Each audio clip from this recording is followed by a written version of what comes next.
Avec son regard d'acier et ses 26 ans dans la marine américaine, l'amiral Joe Sestak est un homme charismatique au CV en or. Mais depuis plusieurs mois, un déluge de publicité négative décrit le candidat démocrate au Sénat en Pennsylvanie comme un gauchiste radical, ayant par exemple voté pour une étude à 500 000 $ sur les fourmis.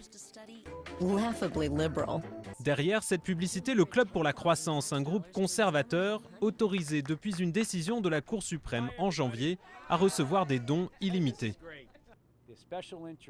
Les groupes de pression, Wall Street, le patronat, les grandes entreprises, les milliardaires, ils ont tous dépensé des tonnes d'argent pour transformer cette élection en vente aux enchères pour qu'ils puissent avoir leur propre sénateur. Aux États-Unis, entreprises, particuliers et syndicats ont toujours eu le droit de financer des candidats. Mais les nouvelles règles leur permettent de le faire sans limite et parfois dans l'anonymat, au profit de comités créés pour l'occasion et dénoncés par les démocrates.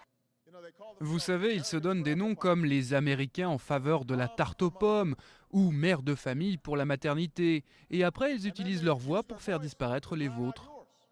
Les démocrates aussi ont leur comité et leur campagne négative, même en Pennsylvanie. Mais les organisations conservatrices sont beaucoup mieux financées. Dans les États les plus disputés, ces groupes extérieurs dépensent même parfois plus que les candidats eux-mêmes. Si vous habitez dans un État très disputé et ciblé par ces dizaines de millions de dollars, vous vous trouvez face à une avalanche de messages à la télévision, à la radio.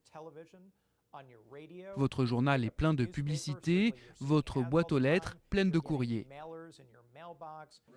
Avec cet afflux d'argent illimité, républicains et démocrates devraient dépenser 3 à 4 milliards de dollars pour cette campagne, la plus chère de l'histoire américaine.